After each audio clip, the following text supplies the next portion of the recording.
You see, I'm a public official, so everything I do is for the public's perusement. So my job is to do the best that I can. I've not been funded. They pay you to not talk about things they don't want you to talk about. They tell you that. Katt Williams gave an interview 2 weeks ago, and what he said may have sealed his own fate. His eyes moved quickly and his voice shook at moments. For the first time in a career filled with chaos, lawsuits, arrests, and conflicts with A-list celebrities, Katt did not sound like a comedian. He sounded like a man aware the walls were closing in. He warned that the industry is not just dangerous, but actively targeting certain people and taking them out in a literal sense, not just a career-ending way. The first name he mentioned was Malcolm Jamal Warner. Side and the other side, if there are moral things and things that are immoral, if there is this side or that side, it can't be left up to thought process. I'm an enforcer on this. Everyone knows about the recent passing of Warner in what was called a tragic drowning off the coast of Costa Rica during a quiet family trip. Headlines labeled it an accident, and the autopsy listed asphyxiation by submersion. Katt does not believe it was an accident. He made it very clear he thinks Malcolm was silenced, and he is not the only one. Some inside Hollywood whisper the same idea, saying Warner, who had been building a more independent narrative through his podcast and private work, may have gotten caught up in something far more dangerous than an ocean current. The look on Katt's face during that interview was a mix of anger and fear. This was not a casual opinion. It was a warning from someone who has already had close encounters with the Hollywood underworld. He described Warner's death as a message to entertainers who might consider breaking away from the approved narrative. Katt also claimed he is now getting multiple threats, both anonymous and direct, some online, some in person. He says he is being followed, while celebrity paranoia is nothing new. This time feels different because Katt says he has evidence, and because someone else has already ended up dead. Swimming, he had gone out to the coastline just before sunrise, and a little after sunrise got into the water. Not too many details about what exactly happened once he was in the water, but authorities did end up finding his body actually hundreds of yards away down the shoreline. His body was discovered in a rocky cove. It was brushed up against. The Warner case shows strange details if you examine closely, Costa Rican officials said. Warner was pulled from the water by bystanders after getting caught in a strong current. CPR lasted for more than 20 minutes, but he was pronounced gone. At the scene, another man, a 29-year-old from Nicaragua, jumped in to help. At first, reports said he was in critical condition. Days later, he was released from the hospital fully recovered with no injury and without making any statement. No. One even revealed his name. This started online. Talk of a silent witness conspiracy, some online researchers, and a former studio bodyguard who spoke anonymously say the Nicaraguan man may have seen something in or near the water. Rumor says he was told to stay silent, rushed through the hospital, and possibly moved elsewhere. The fact that no journalist tried to speak with him is strange. This was not just a random swimmer. He was part of the same event that took the life of a beloved actor who had shaped black television in America, and yet there is complete silence. Unbelievable there. And Branson, I also was reading that just days ago, he had another podcast episode that was dropped, and now a lot of fans are starting to really listen to that as maybe one of his last times. It raises the question of whether Warner's death was pure misfortune or the result of him getting close to revealing something the industry wanted hidden. In the weeks before his trip, Warner had become more outspoken on his podcast and interviews, and in conversations with those close to him, he spoke about legacy and about being more than Theo Huxtable. He questioned why the media kept reducing the black experience to one image. He had not named names yet, but he was stepping out of line. Katt believes that is why he was targeted. If Warner's death was a hit, then Katt knows he could be next. He has turned down offers of $50 million 4 times by his own account to protect his integrity. Speaking to Club Shay in January, he said certain people want you to party and you have to say no. He laughed as he said it, but the meaning was sharp. Those parties now under investigation in court documents and sealed files were ones Katt claims he refused long before they became public news. Because P. Diddy be wanting the body. And you gotta tell him no. You got to tell him no. I did. The raids connected to those cases uncovered tens of thousands of bottles of baby oil, illegal substances, electronic devices, and enough equipment to shock law enforcement. Williams did not only accuse Diddy of shady behavior, he mocked his entire defense, joking on stage that maybe Diddy bought the baby oil at Costco. Costco responded saying they do not sell baby oil. That was more than a joke. It was a challenge to powerful people. And now it seems they might be watching him closely, since that interview Katt has gone underground.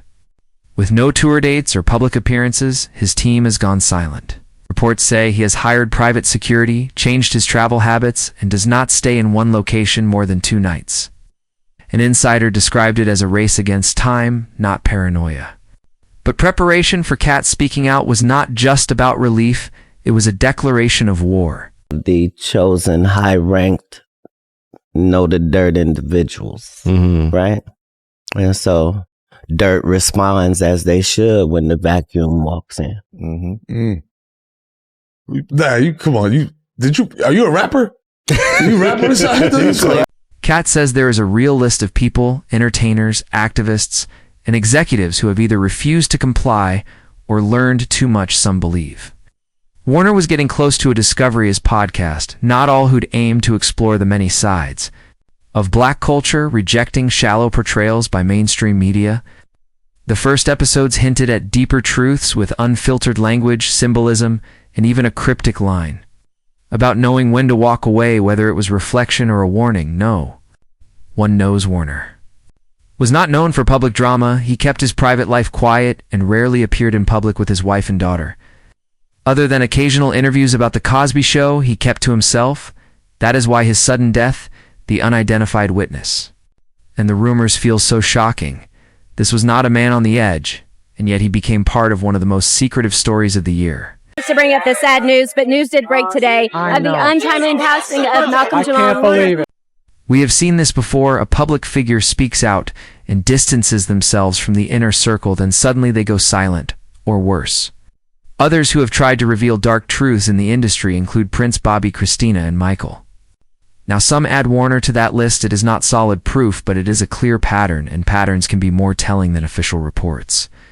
Now Katt is the one speaking, and while some dismiss his comments as typical Katt behavior, there is an unsettling consistency in what he says, who he names, and what follows. Every time he pulls back the curtain, someone powerful reacts. He continues, despite the threats, this is no longer just about money. It is about silencing and controlling voices. If Katt is telling even part of the truth, then he may have already gone too far. If the truth is involved, then I'm not even allowed to be worried. What would I be worried about? It's those that traffic in falsehoods that gotta worry about me, because I'll say something. Some people believe this is nothing but noise, and that Warner's death was simply a tragic accident, while Katt is just stirring up conspiracy theories to sell tickets or boost his ego. But if it was truly just noise, then why are people suddenly afraid to speak? Why is the other man from the beach still unknown? Why did Warner, a beloved, respected, and scandal-free figure, suddenly become the center of such secrecy? And why is Katt Williams acting like a man running out of time? There is something unsettling about the way The Cosby Show legacy has aged, what was once a model of aspirational black. Family life is now touched by scandal, legal chaos, and if insiders are correct, a troubling chain of misfortune. Among its cast, they quietly call it the Cosby curse, and whether it is coincidence or something more sinister, the list keeps growing. Lisa Bonet's career was choked by industry blacklisting. Tempest Bledsoe faded from the spotlight. Bill Cosby himself faced public disgrace. And now, Malcolm Jamal Warner, the one cast member who stayed clean and free from controversy, vanished beneath the surface in Costa Rica and never came back up. Doing this like 40-something years. But I'm in a place now where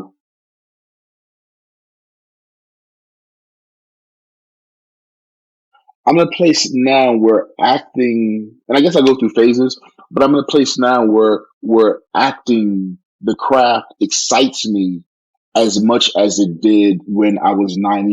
Warner had pride in his legacy and spoke publicly about the cultural value of the Cosby Show even as others distanced themselves, but privately there were hints he wanted to reshape the story. He often talked about building a legacy beyond Theo, about creating something more raw and personal, and just as he started to amplify that vision, launching a podcast on the complexity of Black identity and challenging the sanitized media image, he suddenly became the victim of a beachside accident. There was no scandal and no warning, only silence. For those watching closely, it felt less like random tragedy and more like deliberate removal. Some believe his passing was symbolic, a warning of what happens when someone separates their truth from the version Hollywood prefers. If the Cosby curse is real, it is not just bad luck, but a cycle of disappearance, disgrace, and managed narratives, hidden behind polite statements, autopsy results, and glowing tributes, while fans mourned with nostalgia. Others whispered he may have paid the price for being the last man standing in a fractured dynasty built on perfection and buried secrets. I'm telling you, that's why I can say I'm so freely. Kid, I need another one. You here, get you another one. Thank you, sir. Thank you. Then there's Katt Williams, loud, unpredictable, and defiant, the opposite of Warner's quiet composure. But maybe that contrast matters. While Warner spoke through careful words, Katt has fired direct shots at the system for years, calling out Diddy, Jay-Z, Kevin Hart, and many others with deep industry ties. And every time there was backlash, legal problems, canceled shows, and public meltdowns, caught on shaky phone footage, he is painted as unstable and dangerous. But some say this is a tactic to discredit him, to bury the man under a caricature. Insiders claim that when someone refuses to comply or sign agreements or join elite gatherings, the industry does not just shut them out, it breaks them first. The reputation, then the money, then isolation, and if that fails, silence. Katt has endured all three stages, but now seems to be reaching the last. He claims to have received warnings and seen suspicious activity around him. And if even part of what he says is true, it is not paranoia, but recognizing a pattern. A goofball. See, there's room in comedy for goofballs. Right. Like, we don't need everybody talking about the same stuff I be talking about. That's what I'm saying, but I mean for you specifically. Oh, for me specifically. For you specifically, people follow you in that sort of vein where, yes, you're entertaining, yes, you're comedic, but also, as I mentioned earlier, you live by a specific code that is infallible to even get into your ecosystem. In January, Williams went viral after telling Shannon Sharpe he turned down tens of millions to protect his peace and his safety. Months later, one of the cleanest figures in Black Hollywood was found lifeless abroad in an incident full of unanswered questions soon after.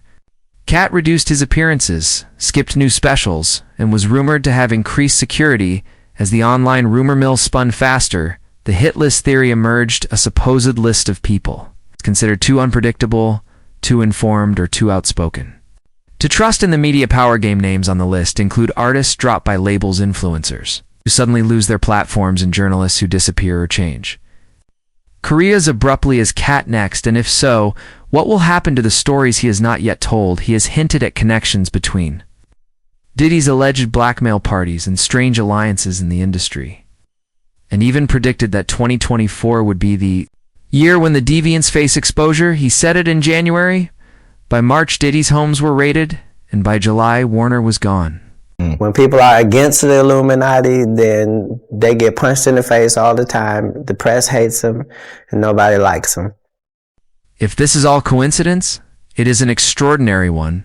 But if it is not, then we may be watching a darker reality play out in real time, an invisible purge of truth-tellers and outsiders. And Williams may be the last man with both a platform and the courage to use it.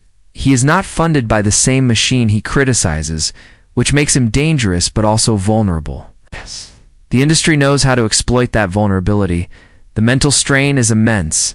Imagine not trusting your phone, your team, or your own front door. Imagine seeing people you know go silent, disappear, or worse, imagine it's realizing that staying free means living like a fugitive in your own country. This is not comedy, but psychological warfare, and Katt has been living it for over 10 years. The lawsuits, arrests, and public crises may all have been manufactured chaos. The kind that makes it easier to erase someone when the time is right, The real fight is not about talent, but about narrative control, deciding who speaks, who is believed, who is remembered, and who becomes a cautionary tale. Warner began to tell his own story and disappeared. Katt named names and the cameras turned against him. The message is clear in this business. Your voice matters only while someone else controls the volume knob now. One man is gone under strange circumstances. Other hangs by a thread, and the industry calls it coincidence. But what if it is not? What if this is the price of truth, and those warning us are being hunted in plain sight? If Warner's end was a warning, and Katt's life is now in danger, what does that mean for the rest of Hollywood? Who is safe in a place where power, secrets, and survival are tangled together? The truth may be more dangerous than we can imagine. Is Katt Williams next, or is he the last man still willing to stand? Stay aware, stay safe, and keep watching.